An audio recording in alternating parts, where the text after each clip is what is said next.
Good afternoon, everyone, and welcome. I am Mark Roithmeier, the CEO of the Alzheimer's Drug Discovery Foundation, and I am thrilled to welcome you to our premier Women's Luncheon here in Palm Beach. Take a look around the room, folks, because this event was a sellout where we never had to do a save the date. We never had to do, hey Bob, good to see you. We never had to do an invitation. In fact, this event has been sold out 3 times. Yeah, there we go, a little round of applause. The first time last summer when our 2 magnificent co-chairs, who you're going to meet in a minute, got together, and they talked about everybody they knew who was going to come to this event, and they realized we're oversubscribed.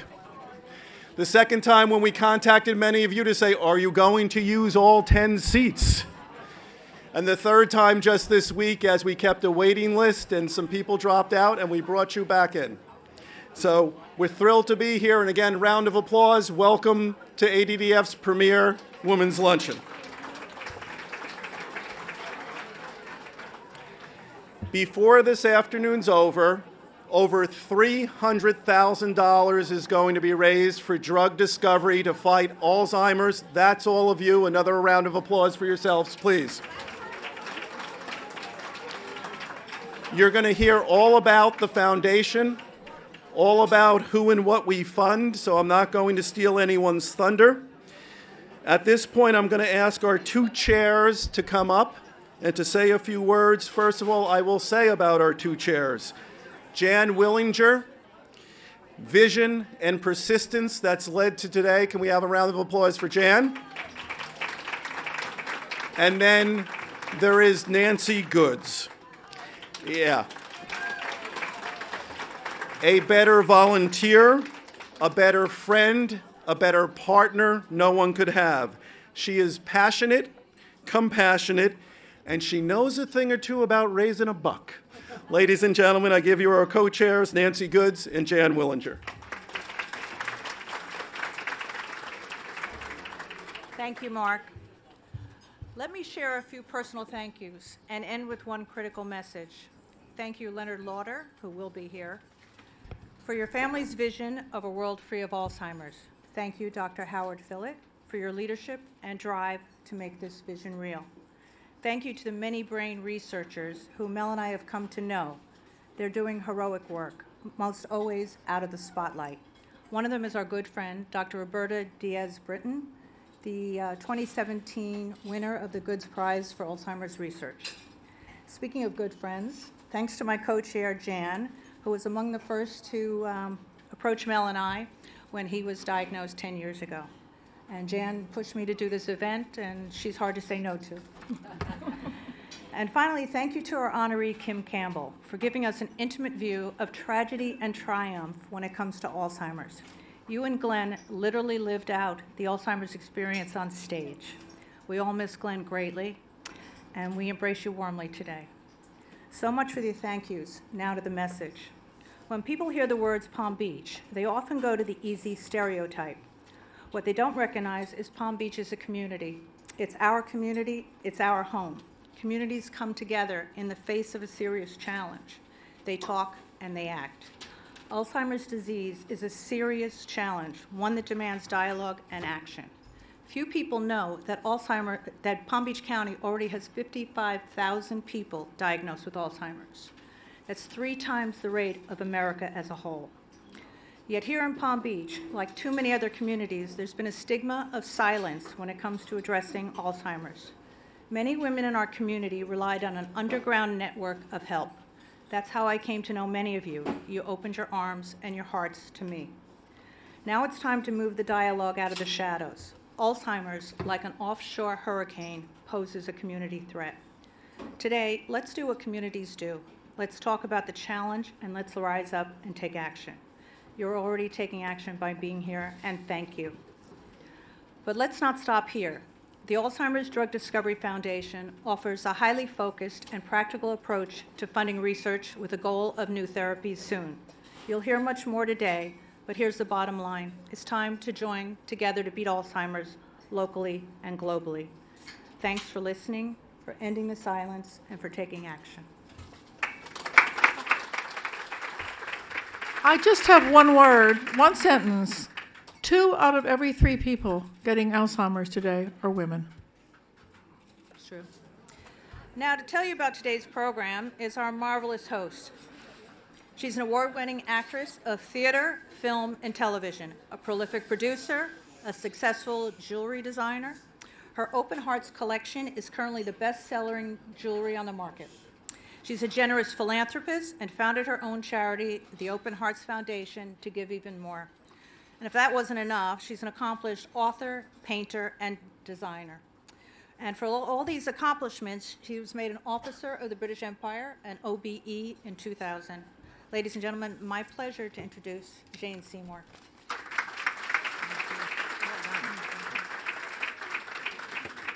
Thank you, Nancy and Jan, and thank you all for being here. This is just a remarkable room. I had a chance to talk to a couple of you when we were all milling around, and somebody asked me, why are you here? And I thought I should start by explaining why I specifically would want to be here. My mother always told me, having survived many things in World War II and other things, she said, in life, everyone will have a challenge. And when that happens, your natural instinct will be to close off your heart and keep it a secret and not let anyone know. She said, if you do that, darling, she said, it will eat you alive. She said, but if you can accept what's happened, however difficult, open your heart and reach out in some way to help someone else, even if just to listen to them going through the same process that you've been through at a different stage, you will have purpose. And once you have purpose in your life, love and the ability to fill your heart and to be able to move forward in life will happen. So I really commend you all for coming here, because you've all come here because you are in some way touched by Alzheimer's. As indeed my uncle had Alzheimer's, but my aunt died from taking care of him about 10, 15 years before he passed. And that's why I was so honored, when Leonard asked me to come, and Nancy, to come and honor Kim Campbell. We made the film I'll Be Me, which you haven't seen, could not have been made without the Lauders and with ADDF. They have been unbelievable in helping us make this amazing movie.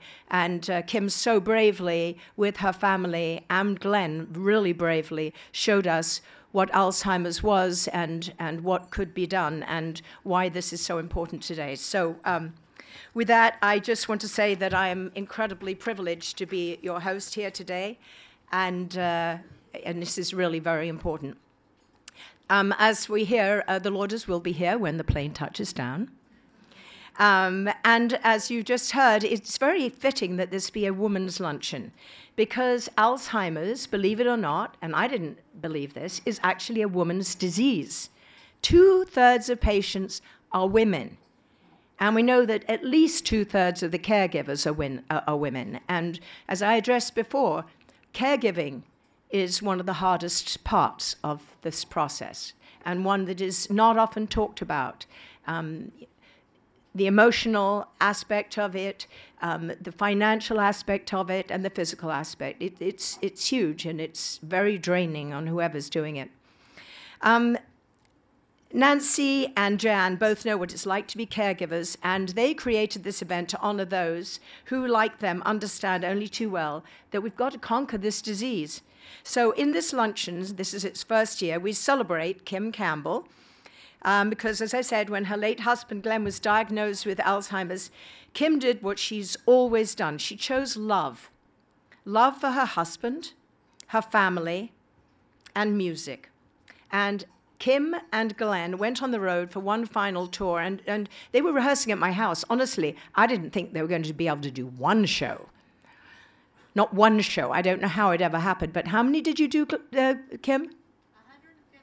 151, of which we filmed most of them. When Glen made his diagnosis public, people said, oh my God, that's it, his career's over. But together, the Campbell family proved that it wasn't, and they showed everyone how much Alzheimer's patients have to give.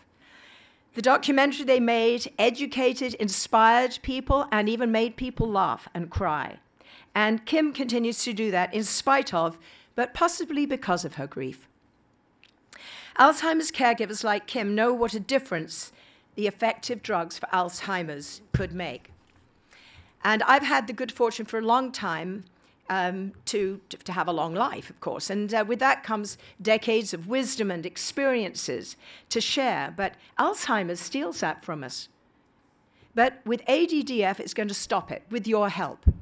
On your table, you will find donation envelopes for the door prize and the items available in your door prize auction. Every donation you make is a chance to win one of the prizes provided by our magnificent supporters. And all you have to do is fill out the envelope on your table to be entered to win. Staff will circulate throughout the event to collect your envelopes, and the winners' names will be posted at the end of the luncheon. You'll also find these lovely cards that will enable you to directly support the development of life-saving Alzheimer's drugs. So please, give generously. When you donate to ADDF, 100% of your gift directly funds Alzheimer's research, and all the overhead is covered by the Lauder family. So your entire donation goes to life-saving research to prevent and treat this disease. Now, I'm just going to leave you one other thing that I was going to say. I had a near-death experience a number of years ago, and I saw the white light, and I know I was resuscitated. So the only reason I'm telling you this is that I realize you only take two things with you when you pass, and that is the love you've shared and the difference you made.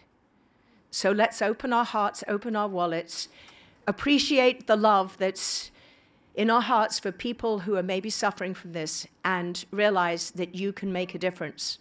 This is what you can do now, and you can enjoy it, and it'll fill your heart. So now to tell you more about research is the Chief Science Officer of ADDF, my dear friend, Dr. Howard Phillott.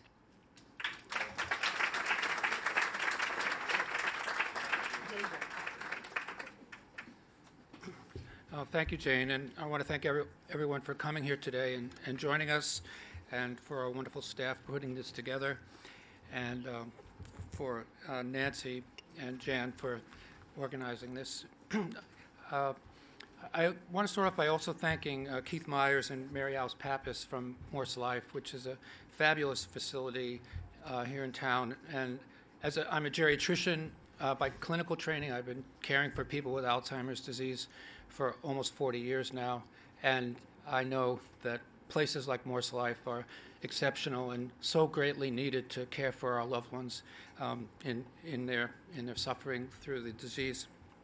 So I'd like to thank both of you for joining us and working with us. I've been privileged to be both a geriatrician, a clinician, but also a scientist, a neuroscientist for almost 50 years now.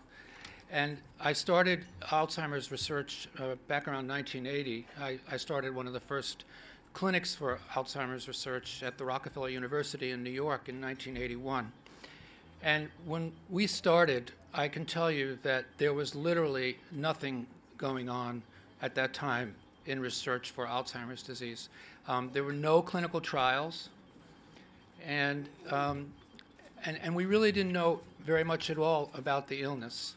Now, in the last 35, 40 years, we have learned so much about Alzheimer's disease. It just astounds me how fast and how far we've come in understanding Alzheimer's. I like to say that we know as much today about how Alzheimer's disease happens as we do know about heart disease and cancer and hypertension. And we've had drugs for those illnesses and research for those illnesses since the 1920s and the 1930s. So there is a lag time here, but this is the most exciting time for us to be in what we do, which is the development of drugs for Alzheimer's, the translation of these 40 years of research into new drugs.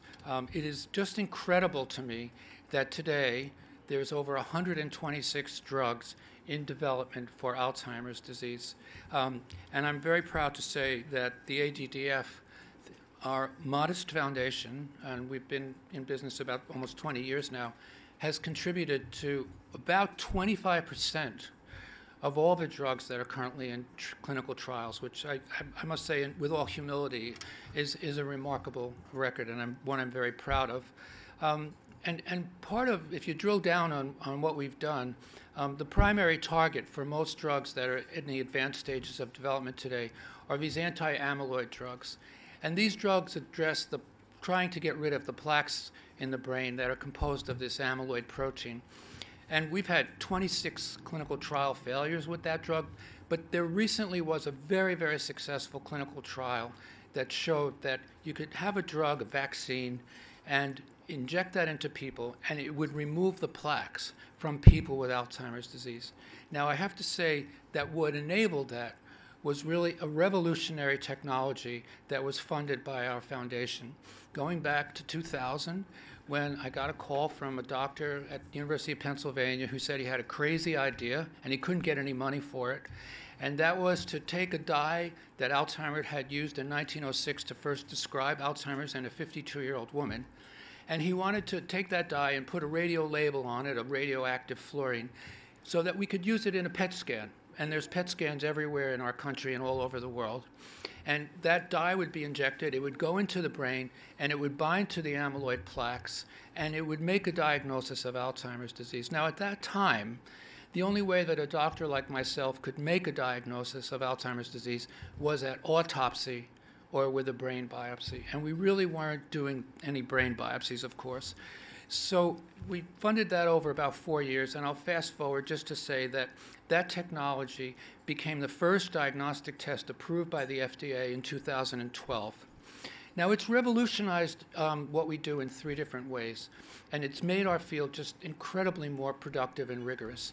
One is that if I see a patient in my practice today that has memory problems, and I'm really not sure what's going on. Maybe it's depression. Maybe they're on too many drugs. Maybe it's just that they're aging more rapidly. But I want to know if they have Alzheimer's disease, and because I want to be able to care for them, and I maybe want to refer them to clinical trials. I can send them today for that PET scan down the block from me at a radiology office, and within 24 hours, with about 98% certainty, I can tell that person whether or not they have Alzheimer's. That's amazing. And we have spinal fluid tests now, and we're going to have blood tests very soon as well. So it's really changed our world. Now, the second thing that the trial has changed is the way we do clinical trials, because the same way that I couldn't be sure of making a diagnosis in my practice, when clinical trials have been done around the world, we found out that with using the scan, that 35% of people who were getting into these clinical trials, recruited by dementia experts around the world, didn't have Alzheimer's disease. They had negative scans, and these were anti-amyloid vaccine trials where the target of the drug was amyloid, and we found out that 35% of the people didn't even have amyloid in their brain, and they didn't have Alzheimer's disease. So that meant that the trial was, of course, going to fail because we didn't have the right biomarker. So what happened, you might have heard about this, is an incredible thing. Biogen comes along, and they have an anti-amyloid vaccine. And for the first time in our history, really, this was around 5 years ago when this trial started, they required that everybody that goes into the trial has a positive scan, just the scan that I told you about. And so with that, they gave people the vaccine, and they found out that at 12 months, all of the people who got the vaccine, their plaques were removed. So this meant that for the first time we had a drug that we knew worked. We knew that it hit its target, and we knew that it removed the characteristic feature of Alzheimer's from the brain. This was really amazing, and that trial's still going on. By 18 months, 100% of the plaques were gone, and there was a signal that the patients stabilized or improved with the removal of the plaque, sort of tantalizingly suggesting in a small pilot study that this was going to work. The value of the test, the revolutionary value of the test, is that we went from what we call a phase 1 trial of 160 people. Biogen risked $3.5 billion going directly to a phase 3 trial involving 3,000 people to rapidly see if these drugs were going to work. And I think that's a remarkable risk that Biogen has taken, but it was based on the fact that we could actually diagnose and treat and monitor the progress of this vaccine in trials. So that's really exciting. It's a breakthrough. And the last thing that's been a breakthrough in our field that was enabled by this test is that scientists started going out into the community and they started scanning normal people, people like us, like me, even younger, people in their 40s and 50s, even younger, people in their 20s and 30s. And guess what? Just like heart disease, you get a blood test, you have high cholesterol, you're in your 20s and 30s, you go on the right diet, you exercise. Usually you don't get your heart attack till 40, 50 years later. The same thing is going on. Alzheimer's is a disease that starts in midlife. And so now what the test has told us is that not only does Alzheimer's start in our 30s and 40s and 50s, but we can do prevention trials for the first time. And right now, there are several very large prevention trials with these drugs going on where people who have positive scans, so they have the disease, but they're normal, and they haven't had any symptoms, are getting treated to see if we can prevent the development of symptoms in people with Alzheimer's disease. So this is a really exciting time, and as we'll talk about it, and when Robbie and I get up here, that's just one target of drugs in Alzheimer's. We have so many different targets, and ADDF is focusing primarily on these other targets because the other targets are where innovation is coming from. Big Pharma is running with these big trials that cost $300–400 million each, but we're the innovation machine here. We're the ones that are funding all these innovative new targets and new trials in the disease, and that's what I think the most exciting part of what's going on today is that there's so many drugs, 126 in development. So I hope I've given you some idea of going from 1980 when there was nothing going on, rapidly now, 30, 40 years later. It's just, to me, it's just amazing how the world has changed, both scientifically and clinically. And one of the change agents is Dr. Roberta Diaz-Brinton, who we've known each other from the days at Rockefeller when I started the clinic, and Robbie was working there as well in another lab. Today, Robbie's a very prominent scientist in our field. She's the new director of the Center for Brain Innovation at the University of Arizona. And we've been funding Robbie for a number of years now to develop a novel drug called ALLOPREGNANOLONE, which is a neurosteroid that's in the chain of chemistry that female hormones are in, I would say. And I wanted to show you a very short video about Robbie's work. If we could turn that on, please.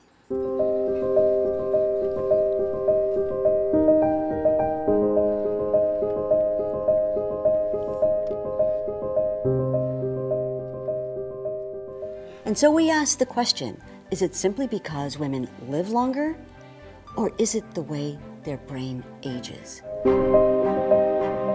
We think that women have a greater risk because of the aging process. It is unique to women. So there's something specific about the female brain and how that brain is aging that puts her at risk.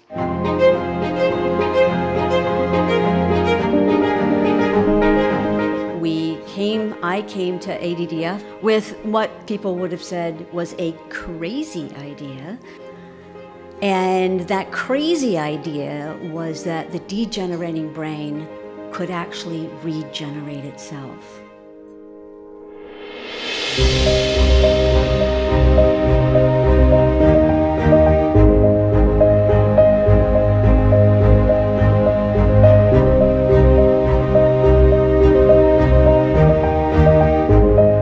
And what we discovered, thanks to ADDF, is that allopregnanolone is generating new neurons, regenerating the brain.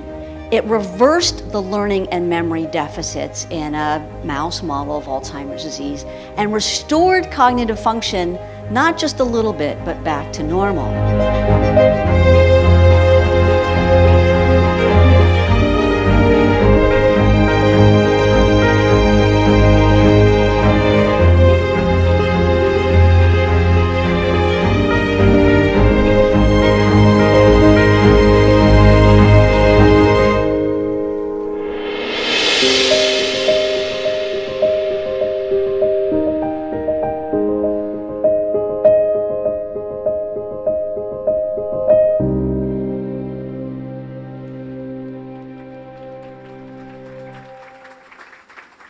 Robbie, would you like to come and sit here?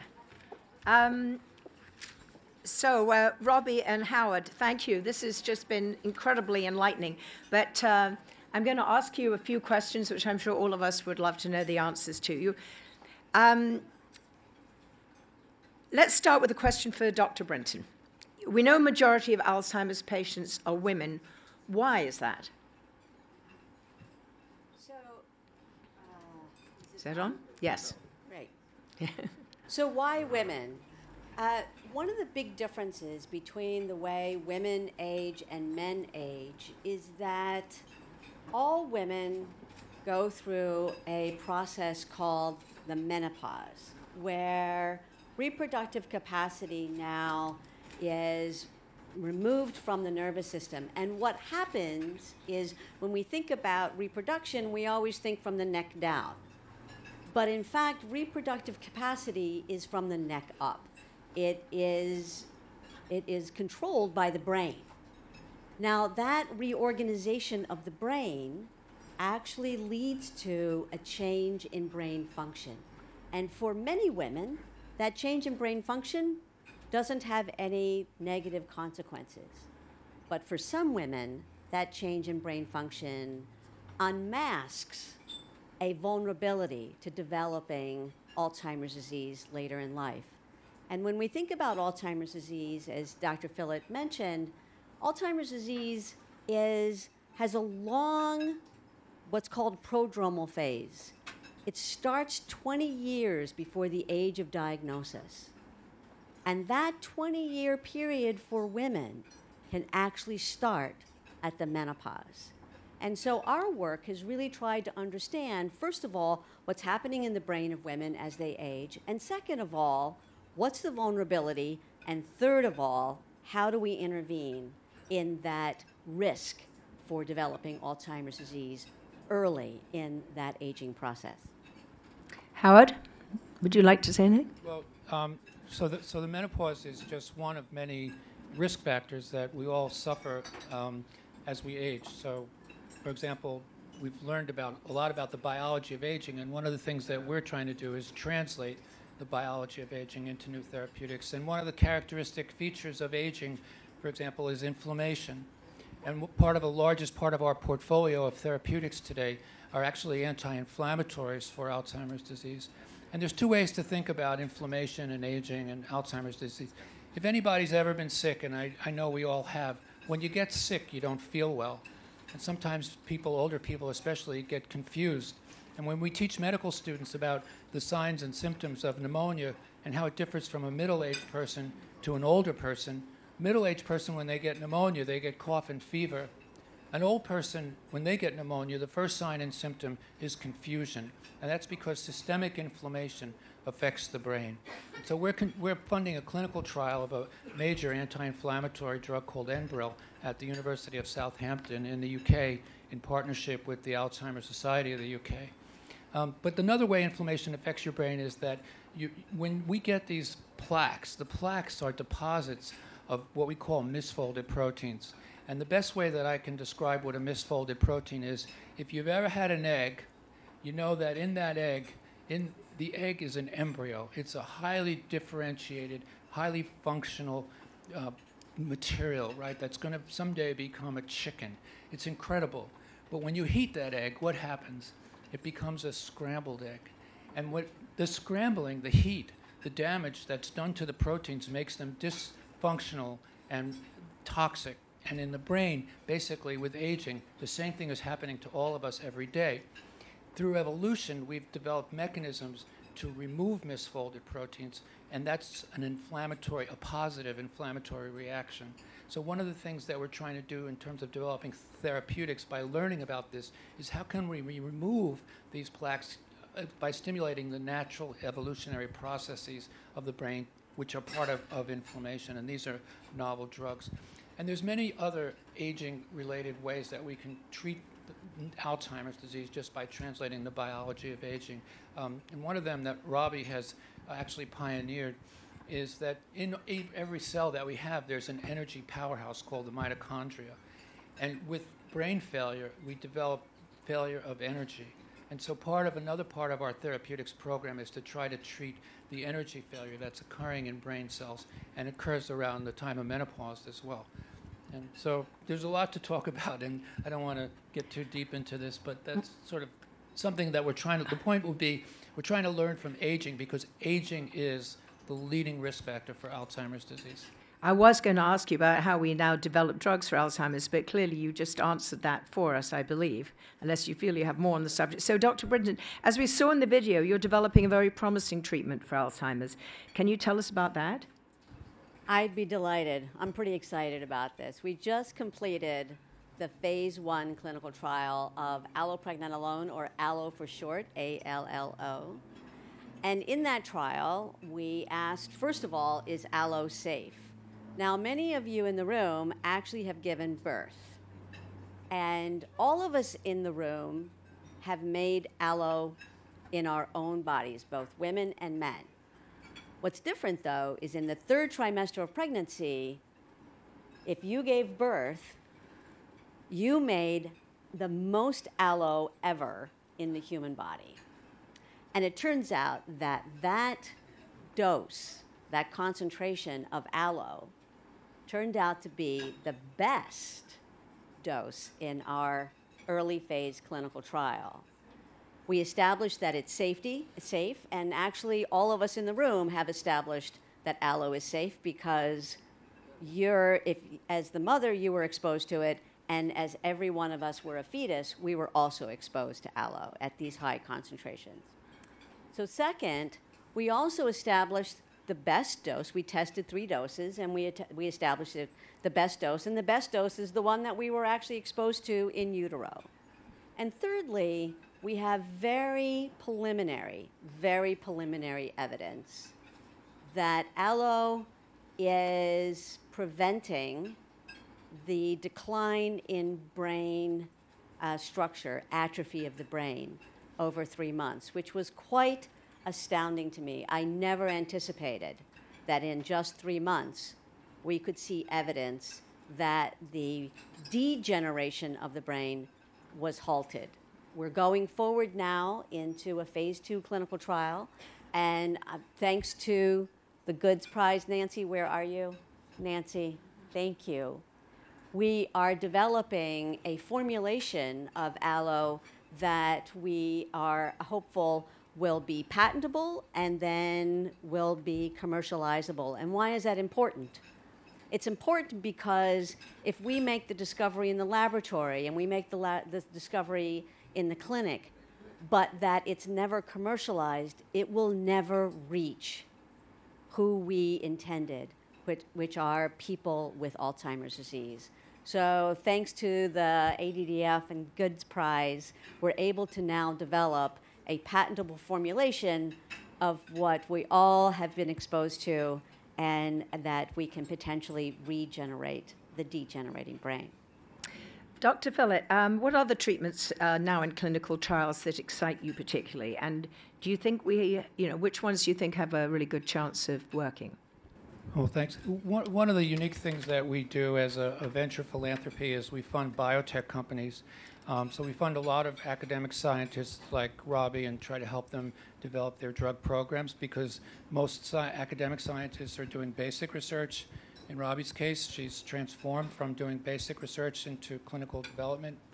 But we believe in the power of biotechnology companies, and we've funded over 60 biotechnology programs with over 90 investments in the last 20 years.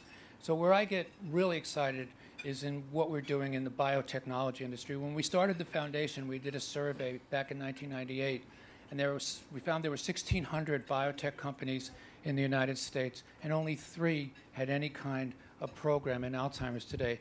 At that time. Today, there's many, many more. So we're funding a company called Cognition Therapeutics, for example, that it was founded by a female entrepreneur named Susan Catalano.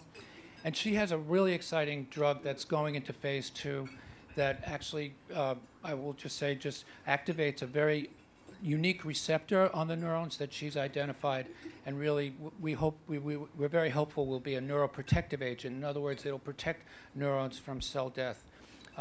We're also funding help to create another company, and we were earliest investors in both Cognition Therapeutics and another company that was spun out of Johns Hopkins called Aging Bio.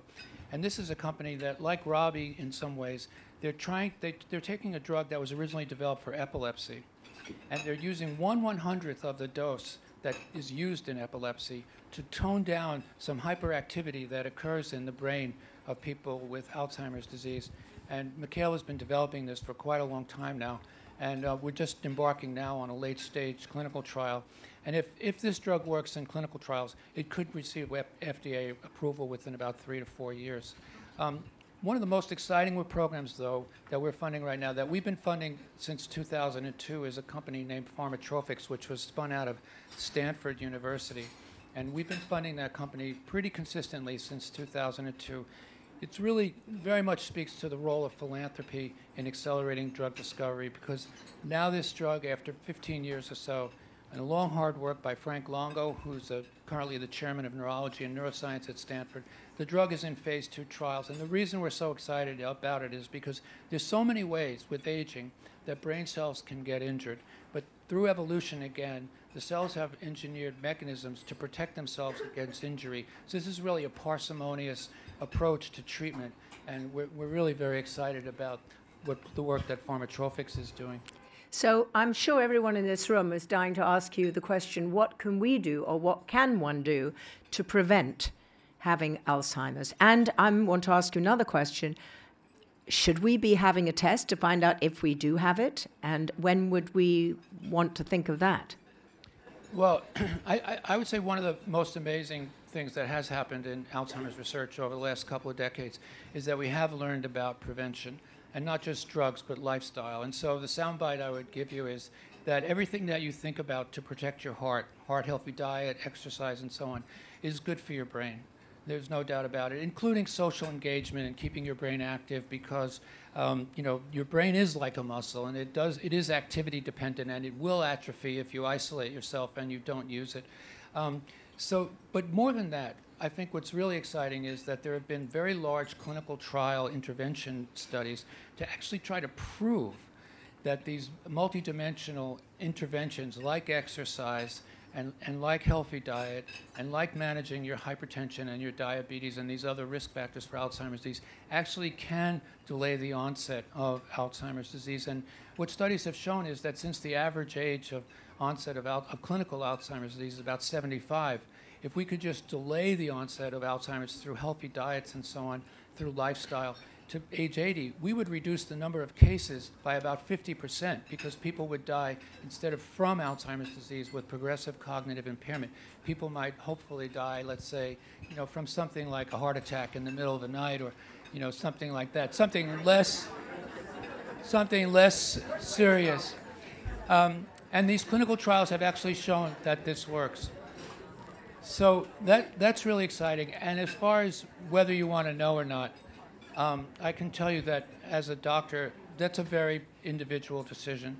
I have some patients that they want to know everything. They want to take the exam. They want to do everything they can.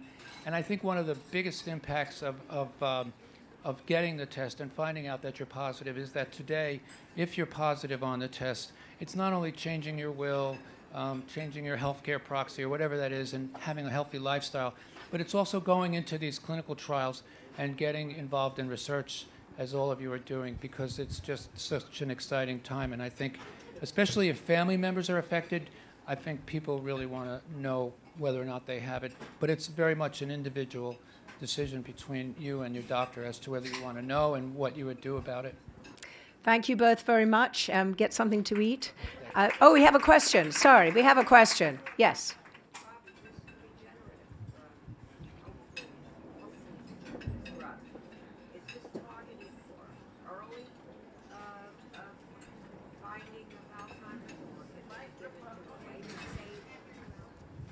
I'll repeat the question. I said, is the drug that they're working on to regenerate So let me repeat the question. So the question really is is allo targeting the early stage of the disease, or can it target the late? So, or the middle. So in our clinical trials, we're targeting what is diagnosed as Alzheimer's disease and its early stage. So for example, everyone has to be able to give informed consent. So they know they are in a clinical trial, and they know they're going to be receiving placebo or an experimental therapeutic.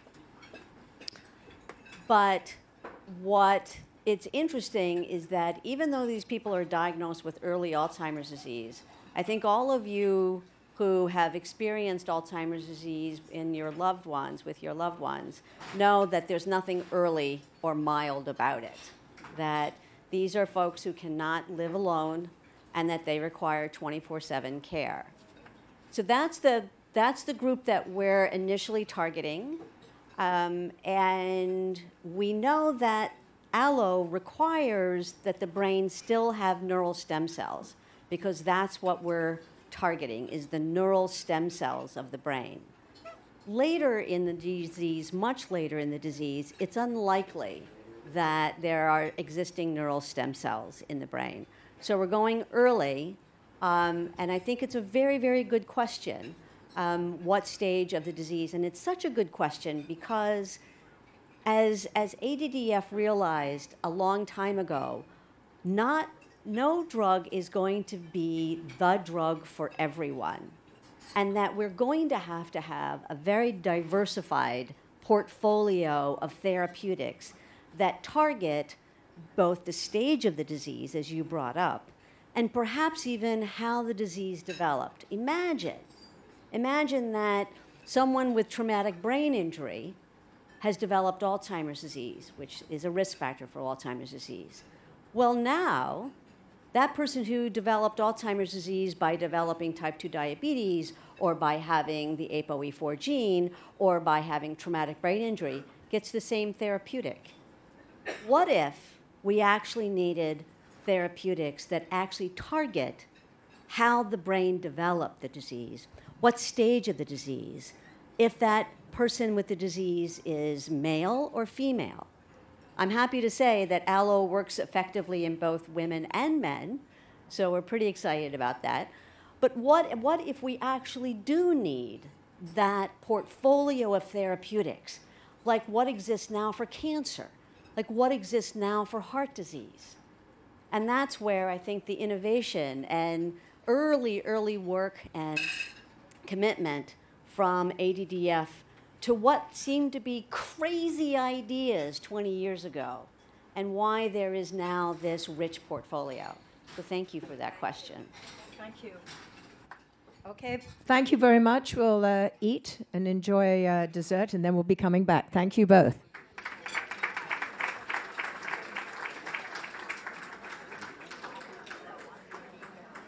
We're very thrilled that Mr. and Mrs. Lauder have arrived. We're going to let them have their lunch, and all of you. But right now we're going to have a little fun, and we're going to raise some money for Alzheimer's research. Where's Thomas? Okay. Can I go? Can I keep going? So, Thomas C. Quick is a retired vice chairman of Quick & Riley Fleet Securities, Inc. He's a wonderful part of the Palm Beach community and spends much of his time giving back. He serves on the board of multiple organizations, including the Partnership for Inner City Education, Hospice of Palm Beach County Foundation, the Zoological Society of the Palm Beaches, Florida, Best Buddies International, Inc., Florida American Friends of the Victoria and Albert Museum, etc., and the world. Please, ladies and gentlemen, welcome Tom Quick.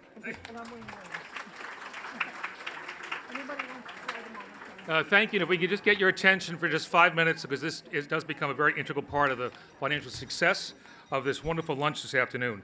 I would be remiss if I didn't tell you that how here I was invited to do this today, but you have to know just a story in our family's life when my mother was ill back in the fall of 2005, and she had a terrible fall.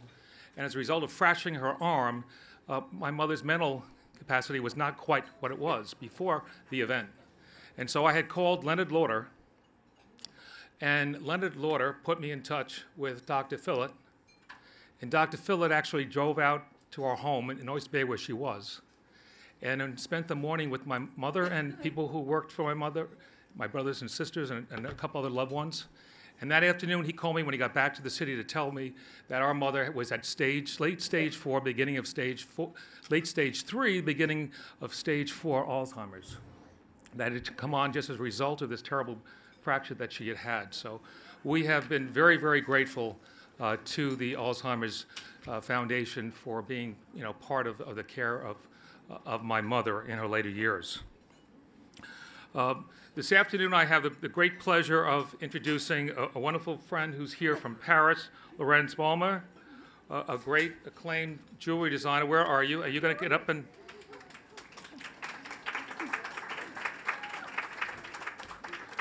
Lorenz is atypical and an innovative creator who designed this elegant pair of diamond earrings made with white diamond, black diamonds, and white gold. These earrings are a centerpiece of their own. Between night and day, the shadows are dancing with your energy.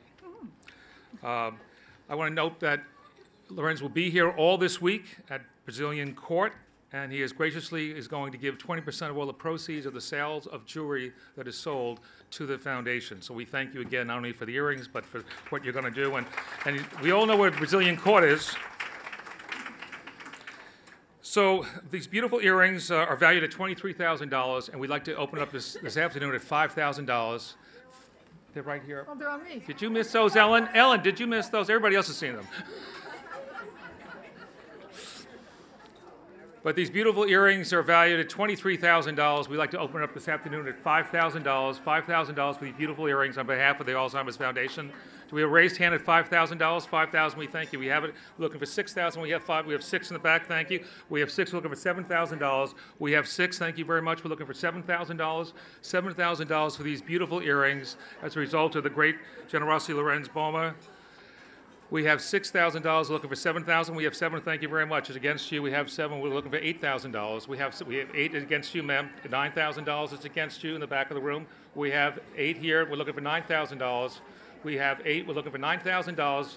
We have 8. We're looking for $9,000. We have 8. We're looking for $9,000. $9,000. Thank you very much on the right side of the room. Okay, so we have 9. We're looking for $10,000. 9,000. $10,000 very much. Thank you. 11,000. We have 10. Thank you. Center of the room. We're looking for $11,000. We have 10. We're looking for $11,000. $11,000 for these beautiful earrings. We have 11,000 very much. Sir, it's against you. We have 11,000. We're looking for 12,000. We have 11. We're looking for $12,000. We have $11,000 here on the left side of the room. We're looking for $12,000. We're looking for $12,000. We have $11,000. It's against you with this lady here on the left side. We have $11,000. We're looking for $12,000.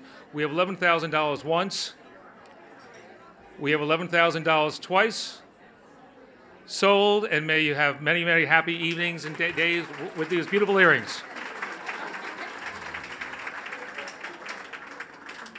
The second auction item this afternoon is to sail away on a luxury yacht donated by our friends at Fleet Miami. If I could just get your attention. Another auction item. Sailing away on a luxury yacht donated by our friends at Fleet Miami.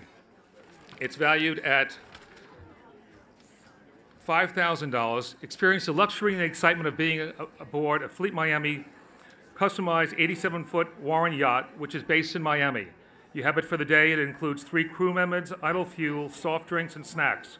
And you can take 12 friends with you on this beautiful yacht. It's at your time and convenience. You have to go to Miami. Down to Miami. So who'd like to go take your loved ones, your friends, get away down to Miami for $3,000 to open it up. $3,000. We have $3,000. Thank you, Jan. We're looking for $4,000. We have 3 over here. We're looking for $4,000. For $4,000. Thank you very much. It's against you, Jan. $4,000 left side of the room. We're looking for $5,000. We have 4. Thank you. We're looking for $5,000. We have 4, Jan. It's against you. We have 4 on the left side of the room. We're looking for $5,000. $5,000. We have $4,000. We have $4,000. We're looking for $5,000. Thank you very much. We're looking for $5,000. $5,000. We have 4. We're looking for $5,000. $5,000. Okay, it's against you right next door. So we have $5,000. $5,000 left side of the room. We're looking for $6,000. We have $5,000. We have 5. We're looking for $6,000, please. Let's see another raised hand for $6,000. We have $5,000. $5,000. $6,000. Friends bidding against each other. The best of it. Will benefit. $6,000. And the lovely woman with the white. $7,000. Okay, $7,000 in the tan. Okay, so it's against you. $8,000. We have 8. We'll just make it $9,000. 9,000. We have $8,000 on the left side. We're looking for $9,000. We have 8. Let's make it $9,000. Friendly competition. We have 8. We're looking for $9,000. We have $8,000. We're looking for 9. We have $8,000 once. And we have $8,000 twice. And between the two of you, I hope you can invite all your friends and family. Thank you very much for your generosity. I would like to remind you that the envelopes are here. Again, for those who did not successfully bid on an auction item, please fill it out and give it to one of the lovely women that are walking around with their satchels. It is now my great pleasure to bring Jane back to introduce Leonard. Sorry? You're introducing Leonard now? Yes. I'm now really happy to introduce a man who makes the important work of ADDF possible. Its co-founder and co-chairman and great friend of mine, Leonard Lauder.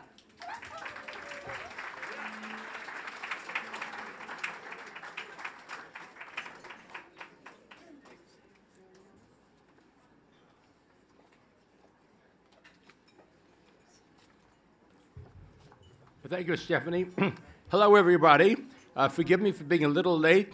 Judy and I were in Chicago and left the dinner last night where we were raising money for Breast Cancer Research Foundation. Oh, God. Okay. Anyway, up at 6 o'clock on the plane, got here in time to take a shower, and here we are. Okay. Now, but by the way, I'm very happy that Tom Quick was not the auctioneer at Sotheby's and Christie's when I was buying my art collection. Thank you, Tom, for staying away. Now, I have prepared remarks, but I want to tell you something because looking around the room, there are many friends here, and I want to tell you a real story about what brings me here and us here, and it's something that has not been published, but it's a very personal story. Your co-chairman for today was Nancy Goods. Nancy, wave your hand. Good. Nancy's husband, Mel, has Alzheimer's. And a number of years ago, I think it was that 7 years ago, I went up to Johns Island to see them about a contribution to Alzheimer's Drug Discovery Foundation. I was talking to them, and on the spot, I said, you know, I'm going to change what we're going to do. I said, here's what we'll do.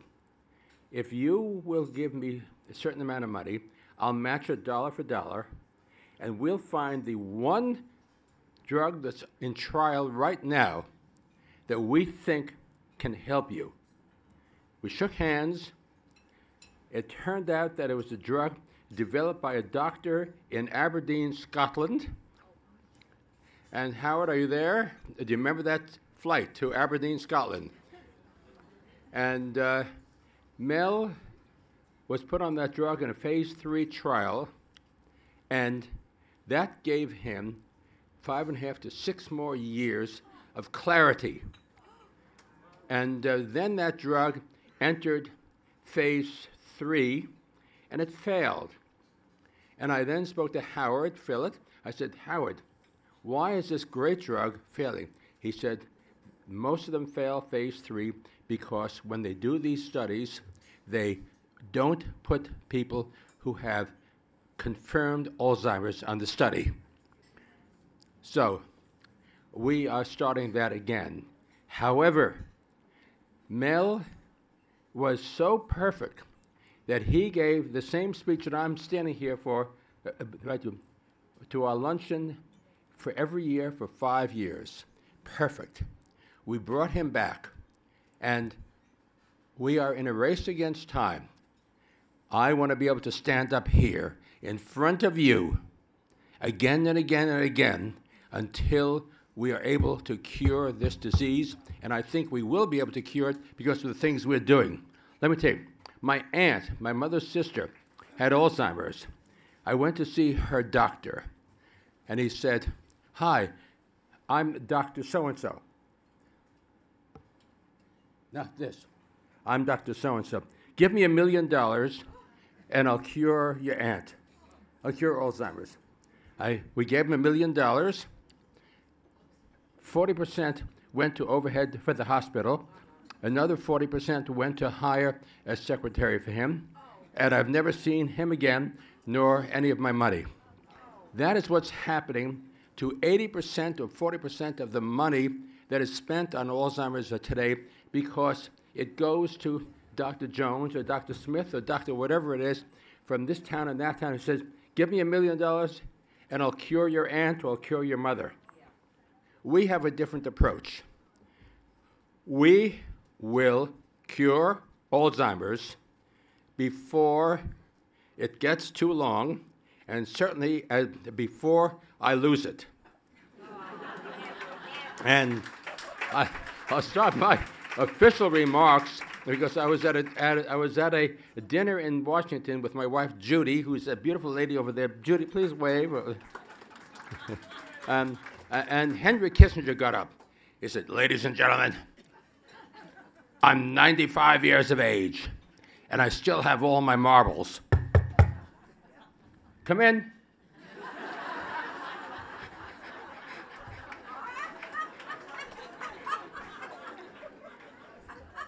We're going to cure this before we knock again, okay?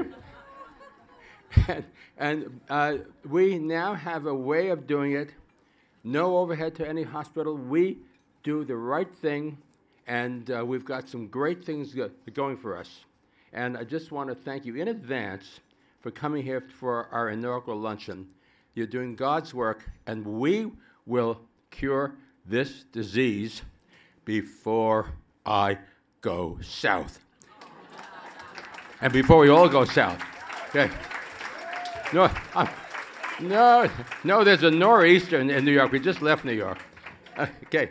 Anyway, we're here to introduce Kim, who is where is she? Kim waved, who's our honoree today. You have done great things. Kim, listen. Unfortunately, I don't do my homework because my homework I left in Chicago. But all I know is that I'm supposed to introduce the most fantastic woman in the world who's going to receive this great honorary Great Ladies Award. So may I ask you to stand up here, please, Kim.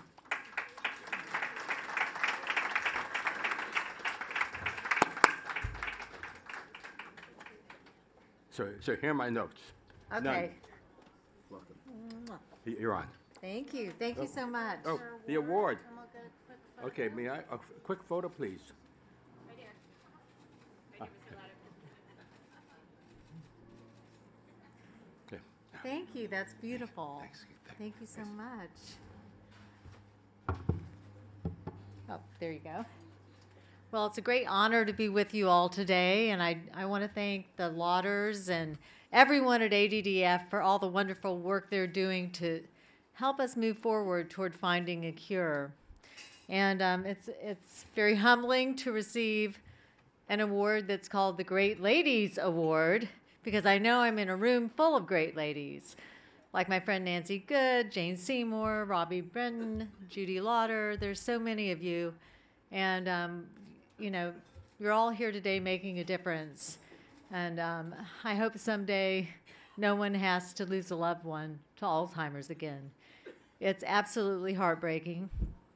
I lost my husband, Glen, last summer on August 8th after about an 8-year battle with Alzheimer's. And Jane Seymour was the executive producer of a documentary that we did about it called Glen Campbell, I'll Be Me. Have any of you seen the film? Good, good. I hope the rest of you get a chance to see it. It's on Netflix. And it was the best reviewed film of 2014. It won a Grammy for Best Soundtrack. And, you know, you'd think, I don't know if I want to watch a film about someone with Alzheimer's. It's going to be really depressing and sad and heartbreaking. And it does have an element of sadness to it, of course. But this film has more laughs than most feature film comedies you've ever seen, because my husband was so funny just innately funny. And I think it was our sense of humor that got us through those difficult times. But when he first started exhibiting signs of Alzheimer's, it was the normal, forgetfulness and repeating himself. And he had OCD. He wanted all the cars to be parked in the same order. All the washcloths had to be hung up exactly the same way. Every morning we'd wake up and he would show me how to put toothpaste on my toothbrush. I thought that was a little odd. He was very adamant about how much toothpaste I used, too. He would put just this little tiny dab, and he would make me watch him, and then he would brush his teeth and make me watch him spit in the sink to show me how much foam it made. And he said, "Do you know how much money we could save if we just used this much toothpaste?" So he was Scottish. Campbell's a Scottish name. He used to tell me that, you know how the copper wire was invented? 2 Scots found a penny at the same time. So, aside from the OCD, he shadowed me everywhere I went. So if I went outside, he'd go outside. If I was in the kitchen, he'd be in the kitchen. If I went to the bathroom, he'd wanted to go to the bathroom with me. And if I took off my clothes and got in the shower, in he came. So that was kind of fun. There are fun things to do, with our journey with Alzheimer's. But instead of just hanging up his guitar, when he got the diagnosis, he said, I feel fine. I want to go out and live my life and do what I love with the people I love. And we were all set to go out on this tour to promote an album that he had just done. And our 3 children, you'll see in the film, are all fantastic musicians, and they were backing him up. And he said, I'm just going to go out and do it. And I said, well, honey, what happens if you mess up? What happened if you repeat the same song or you do something? We don't know what to expect from Alzheimer's. Alzheimer's causes, some difficult behavior. He said, if I mess up, I'll just tell everybody I have Alzheimer's. And so we thought, oh, well, okay. And that's what he did. And, I really think that he helped break down the stigma of getting that diagnosis. And I hope he encouraged a lot of people that you can still lead a really productive and happy and healthy life well into the disease. The film covers our journey in the early stages and the middle stages of the disease. And, you just have to get a support system around you if you have Alzheimer's. And for me as a caregiver, what I realized is there's no way I could ever take care of Glen by myself. I needed a full team of people to do it round the clock. Of course, as the disease progresses, it becomes more and more demanding. So where our film ended, we finished our film at the end of 2012, and it became pretty evident that it was time for us to, just settle in our home and just our own circle of friends, because things were getting a little very difficult. So what people don't realize is that Alzheimer's isn't just about losing your short-term memory, your long-term memory, becoming a little confused. You can become suspicious, paranoid. He got his days and nights mixed up. He didn't know daytime for nighttime. He was up at all hours of the night, so I got no sleep at all. And I had to fence the property and gate the property because he wanted to wander. He just, for no reason, would walk out the front door and head off down the street. So I fenced everything, and that's when I learned that Glen Campbell loves to climb. I would look out the window, and there he is, climbing up a 6-foot fence. But, and I don't think he knew why or where he wanted to go. But he also became combative. And that was something that I never expected. Not everybody with Alzheimer's becomes combative. Nancy Goods is so blessed. Her husband is so just gentle and sweet and mannerly, and he's still got his same essence. And Glen did too, don't get me wrong. But it's just if I wanted to change his clothes or try to get him to bathe, some people with Alzheimer's really have an aversion to that, and he did. And he would put up his dukes and be ready to fight. So that's something that most people don't know. I did get I got a black eye once, so I have my badge of being a caregiver. But that's kind of what I'm about today and moving forward now that my journey is over, is I want to tell the world about caregivers, about what they're going through. And I was very blessed, and so, as so many of us here today are, the cost of caring for someone with Alzheimer's is at least $100,000 a year, up to, depending on what you choose and what your resources are, you can spend $1 million a year. It's 24/7 care, and every situation is different. And most people cannot afford that. And many times the caregiver dies, like Jane said of her aunt, well before the person who has dementia passes away. So I started a blog to tell the rest of my stories, and to start where the film ended, and because so many people related to our journey, they felt like we were telling their story too, bringing it out of the shadows into the open, and so that people could understand what they were going through as caregivers. So in my blog, it's called careliving.org, and I just tried to post positive, encouraging, inspirational articles. I try to look at the glass half full instead of half empty and find joy in each day. So out of that, I think people really related to that and welcome that, because so many caregivers are so depressed. I did it for myself, really, because I was so depressed I didn't know what to do. And it seems to have helped a lot of people. So I want to take that forward. I'm starting the Care Living Foundation, and I hope to find a way to help bring more affordable care to help caregivers care for the ones they love. And so I don't want to take up any more of your time, but I'm so honored to be here, and thank you for all you're doing. Please donate generously. We want to find a cure. Alzheimer's is the most feared disease. None of us want to get this disease. We don't want our children to get it. And thank you, Leonard Lauder, for all you're doing. Thank you, Jane, my dear friend. Thank you all.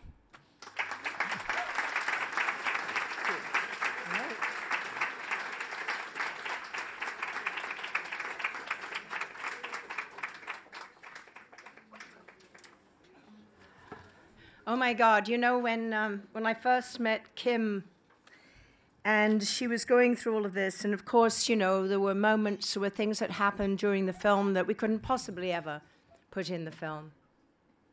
And they trusted us, and we didn't. We intimated some of it. But when she says that he was combative, you have no idea. And paranoid, you have no idea. And she is my hero. She is the most amazing woman. She epitomizes what it means to live with an open heart. She has taken a huge challenge in life that she could have kept really private and shares it everywhere. We went on a cruise together and for Open Hearts, and she shared her story, and I can't tell you how many people were impacted. You were on a crusade. Leonard, you're on with Howard and Nancy, you're on a crusade too. We need to find the drugs, we need to educate everybody, and we need to take care of the caregivers. I just want to say, how grateful I am to be allowed to be here in the presence of all of you in the room. I hope you've been incredibly generous. If you feel like being more generous, please be. You don't take it with you. We probably, 1 in 2 of us are going to have it, so we'd like to know that somebody somewhere is looking out for us in the future.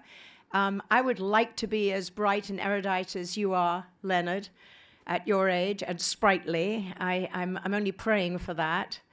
And I just think it's so remarkable what you're doing and what we're all here for. And let's find a cure.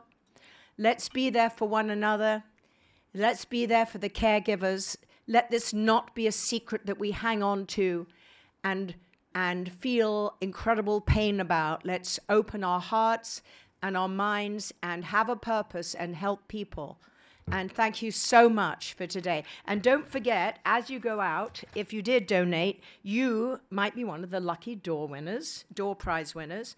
And the winners will be posted by the doors behind you, and you can pick up your prizes today. And I just want to say, this is the first.